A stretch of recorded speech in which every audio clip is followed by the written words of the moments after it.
Well, hello, everyone, and welcome to Proline, the longest-running sports handicapping show in America. I'm John Cranton in Las Vegas, joined by Jeff Saad, who's been running Las Vegas Sports Services for 14 years, as well as world champion handicapper Jim Feist. Got a pair of college basketball tournaments to look at this week, the Big East and the Atlantic 10. Got some tourney tips for you. But first, Jim, you've been on a sizzling run here, 8-4 Saturday. You had a top play winner with an Atlantic 10 team that we're going to talk about a little bit later. Monday night, you were undefeated, 2-1. Had that platinum winner with Gonzaga against St. Mary's. Wasn't even close, a 7-point favor that wins 70-54. Another winner with San Francisco. You're on and you have a monster tournament package available for everybody this weekend. Yeah, John, it's been really, really good. It's been, as far as March has been, it's cash March, just picking up money day in, day out. And it's sweet. We're going to continue that. We're going to play through April 7th, NBA and college for $49. You can start winning tonight by calling 1-866-841-1655. Like I said, we've been red hot. We've got some big plays tonight, and we have some big plays lined up as these tournaments go forward if the right things happen, which I expect they will.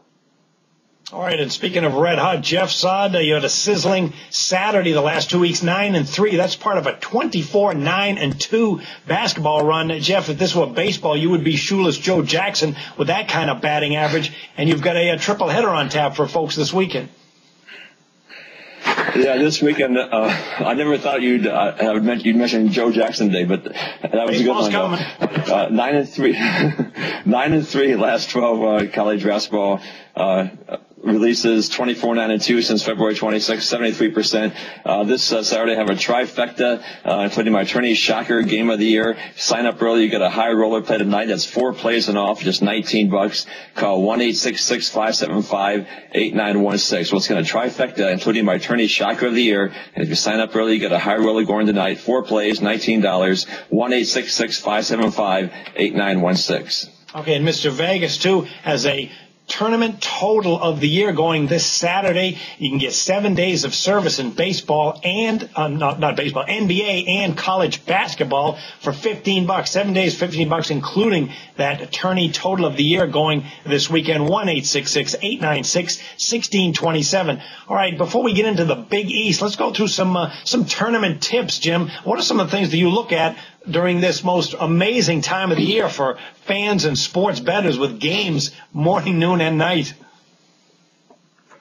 Well, it's the same thing. It's been the same thing since tournaments started years ago. There was a time, of course, if you go back far enough, there were no tournaments at all, and it was all regular season stuff.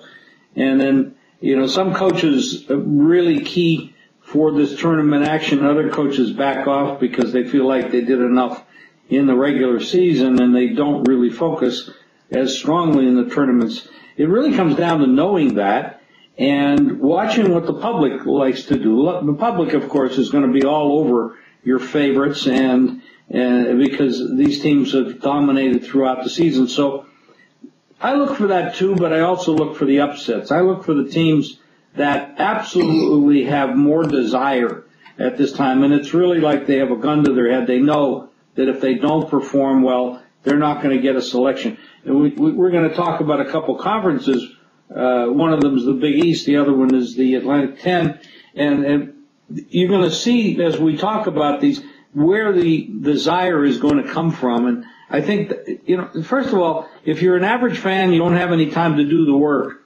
You're just going to go to the window. If you're going to the window, you're just going to bet on your favorite teams or the favorites in the games. That's what you do.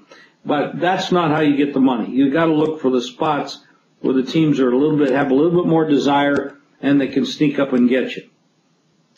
Well, I'm a matchup guy, and one thing that I look at is, with respect to totals in particular, would be field goal shooting percentage defense, not points allowed. Even run and gun up-tempo teams, they're going to give up a lot of points, but they still can be really strong defensively. A statistic that really stands out would be field goal shooting defense from the field and from three-point land. You can tell whether teams really put an emphasis on stopping opponents by looking at that field goal shooting defense. Duke, for example, is an ACC team that I think is going to struggle in March because their field goal shooting D stats Willdcats have been below average to most Krzyzewski teams this season.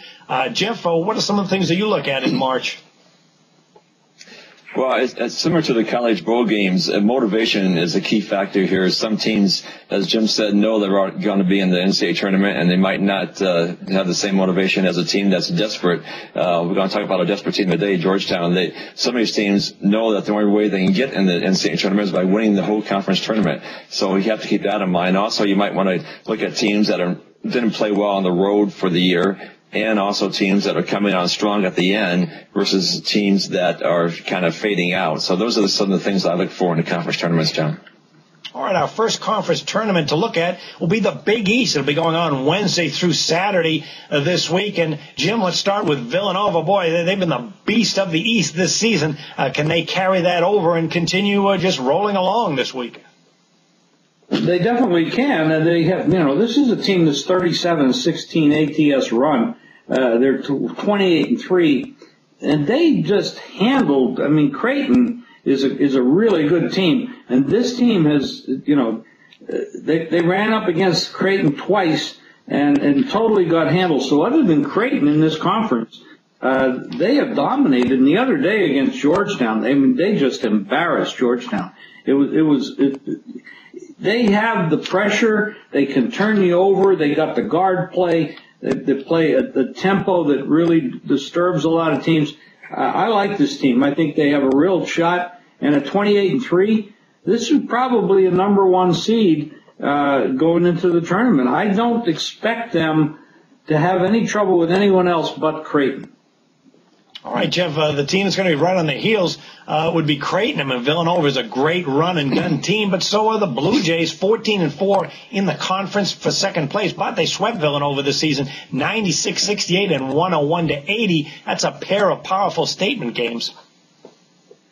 Yeah, they beat Villanova by 21 and 28 points. So what they did lose, Creighton did lose 4 road games at Providence, at St. John's, Georgetown, and Xavier. So the Blue Jays could have a tougher time getting to a potential championship game with Villanova than it would be actually beating the Wildcats themselves. Creighton won't be without fan support. They've sold 3,000 tickets, and so they're going to have Madison Square Garden. We have a lot of Creighton fans there. Also, Creighton 16-12 against the spread this season, shooting 42% from three-point range, 49.6% overall. Of course, led by Doug McDermott, who averages 26.5. But it was Ethan Wragge who torched Villanova in that first matchup, shooting 9 out of 14 from three-point range and scoring 27 points. So Creighton can be beaten if their shots aren't falling. That's what you have to hope for. Georgetown held them to just 39.7% from the field and a 75-63 victory on March 4th. So if you can somehow slow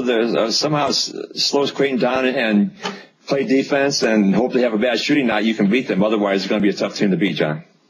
Slow Creighton down. Boy, good luck to anybody who wants to put together that game plan. I'm going to take a look at Providence. Here's a team that's 20-11 coming in. They're playing pretty good ball, 6-3 spread run, and the positives with Providence would be offense. They're 4th in the Big East in scoring, 73 points per game. They really do it from three-point land, where they're 5th in shooting from long range, and they're number 1 in the conference at the free throw line, a sizzling 78%. Any kind of close games, Providence is great late at the free throw line. Got the very good veteran punch here. Up front, they got a couple of big guys in junior LaDonte Henton and 6'9 senior Kadeem Batts, but the guy who makes the team go would be the guard, Bryce Cotton. He's a senior, 21.7 points per game, terrific playmaker, 6 assists per game. But there's some negatives here with Providence, and that's the defense. Boy, the scoring defense. They're 8th in the Big East in points allowed out of 10 teams. The three-point defense is actually pretty good, 33%, but it's from the inside the arc that they struggle at times. So when you have that kind of defense, that is something that's could flare up and be a major problem in a tournament like this. They lost to Villanova at home. It did take 2 overtimes recently, 82-79. They did have a victory over Creighton, 81-68. They also lost at Villanova, 91-61. They lost at UMass, a top 25 team, 69-67 in overtime. And then in the finale against Creighton, they got destroyed. That ended a 3-game win streak, 88-73. Boy, they allowed 64% shooting in that game, including 10 of 20 from three-point land, as McDermott went crazy with 45 points. And Bryce Cotton, who had been hot all season, he had 23 points, but it was all in the second half for Providence. So overall, with their soft defense and great offense, I'm going to look at Providence as a team to go over the total, particularly so reliable from free throw land. And you'll notice they're on a 12-3 run over the total coming into the tourney. I can see that continuing.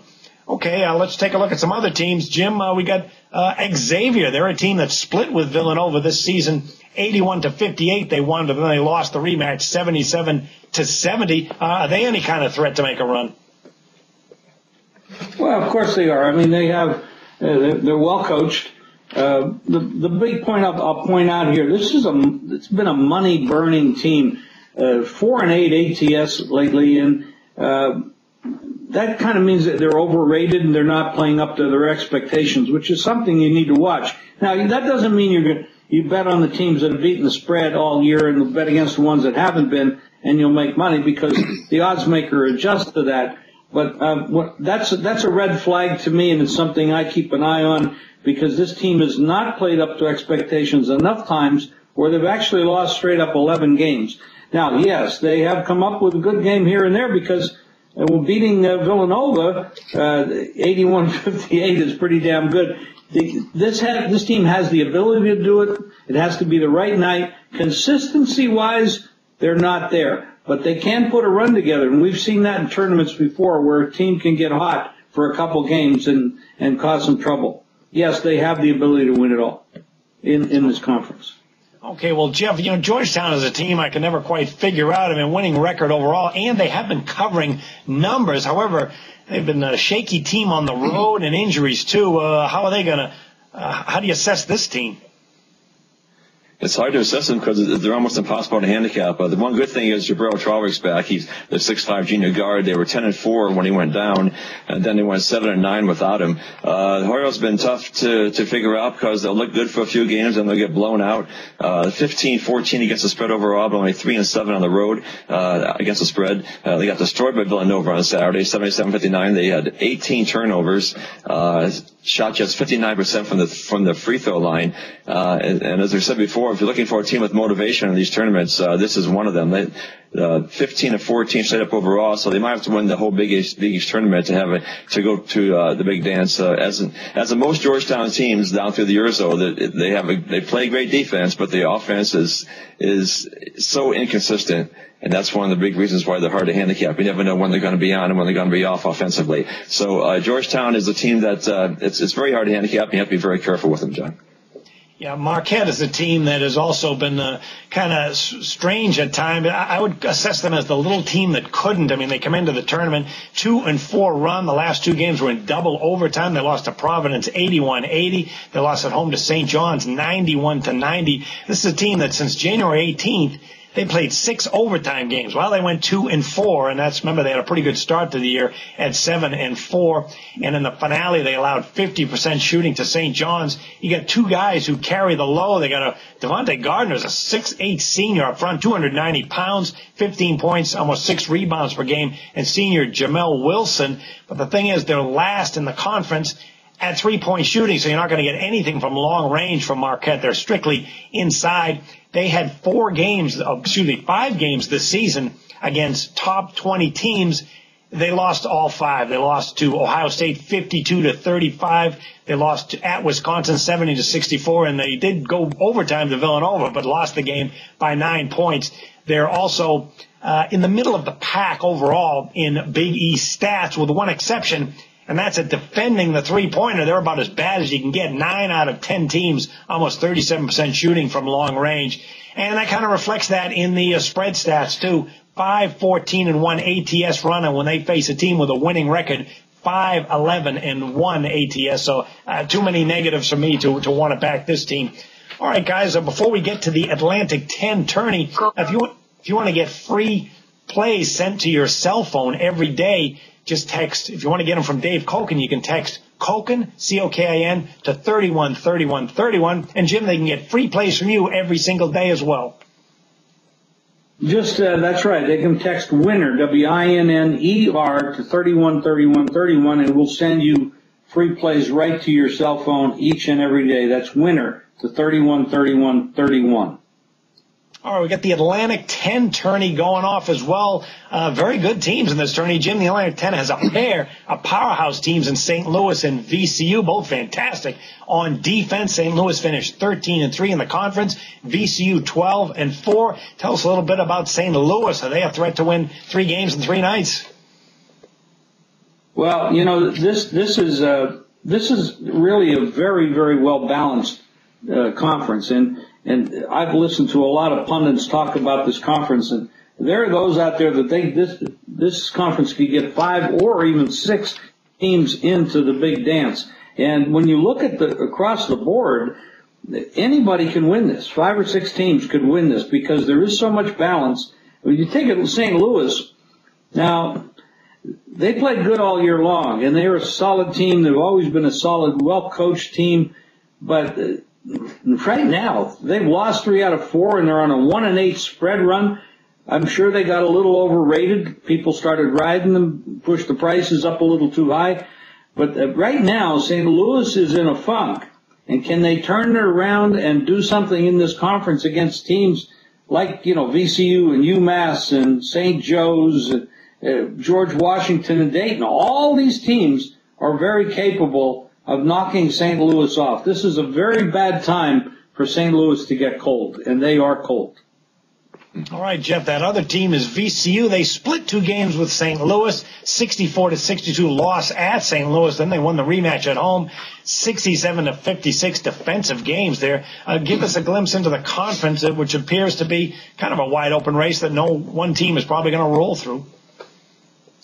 You know, VCU is a team that relies on that swarming, pressing defense because its offense is nothing great. I watched the Rams play against Richmond last week, and they had struggled to score. They were lucky to win the game. They shot only 38.5%, but luckily for them, Richmond shot only 31.6%. So this is not a team that's going to outscore you. It's just going to be one of those teams that's grinded out and just hopefully hold the other team to around 40% shooting and then pull out the game. VCU has won 4 in a row, though, after losing 3 out of 4, 15-13-1 against the spread this season. They shoot only 42% from the floor, but they hold opponents to only 43%. They've already lost at UMass, St. Louis, St. Joe's, and George Washington, so it's not nearly as strong a team as that team that went to the Final Four a few years ago. But VCU with that defense, they're usually always in the game, and of course, as Jim said, with this conference, any one of several teams can win it. So VCU has as good a chance of winning this tournament as anyone else, John.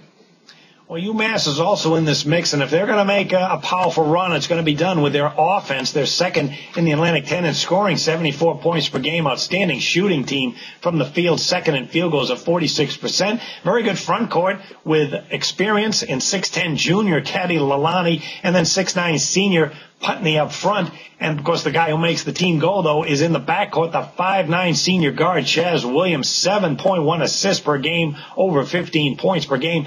But you got to play some defense, too, at times.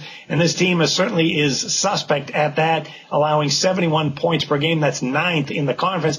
And keep this in mind, UMass is a terrible free throw shooting team, 66%. That's 10th in the conference. Coming into the conference, not on a very good run, 7-6 straight up, 6-1 against the spread during the regular season early on before before conference play. They did beat New Mexico 81-65. They beat BYU in a shootout 105-96, and even Nebraska, which can be a defensive team, was a 96-90 victory. So this team, UMass team, loves to go up tempo and run the court. However, in the finale against a great defensive team in St. Louis, they were favored at home of 3 points, couldn't even win the game, 64-62. And it was key because Massachusetts could have locked up the number 4 seed in a bye with the win, but instead they dropped to the number 6 seed. So that was a game that they had to win at home and did not. They were only 8 of 12 from the free throw line in that must-win game, losing by 2, and they shot 42%. That's something to keep in mind. When they face a team with a winning record, while they love to run and gun, it's the great defensive teams that can give this team trouble. UMass is 8-2 under the total when they face a team with a winning percentage above 60%, and overall they're on a 13-7 run under the total. So they're going to have to do it all with offense. Jim, we got a St. Joe's team that has 21 wins. How important is it whether a team is hot or cold coming into tournament play? Well, for me, I'd rather have, if I was a coach, I'd rather have a hot team. Going for me means everything's running well. This team is hot at the right time. They're 6-2 straight up, 5-3 ATS run. They beat VCU by 7, LaSalle by 11, Bonnie's by 8 as a dog. The offense is 6th in scoring at 70 points per game. Tops in shooting at 48%. Defense is 4th, allowing 66 points per game. 37th in the nation in shooting on defense is 47%. They're weak on free throw shooting, which is negative if you're going to be laying points, especially if you're going to be laying points. But I don't see them in a favorite role too often against this type of competition. So if you're getting points with St. Joe, I think it's something to look at. Okay, Jeff, this George Washington team, I wonder if they're an under-the-radar group because they certainly have enough offense, and they do have a great defense, and they've been covering their numbers at times. Yeah, 16-9 against the spread, 23-7 straight up. They were picked to finish around the middle of the pack before the season started, but last year they played 4 freshmen, and they lost a lot of close games, and then all that experience that they got last year has really helped them this year. They have 5 players and averaging double figures, led by Maurice Creek at 14.6. Most of their losses have been against good teams on the road, such as at St. Louis, UMass, VCU, and Dayton. So this is a very solid team, very capable of doing some damage in this tournament. They currently won 3 in a row, and this is definitely can be considered a sleeper team here, John.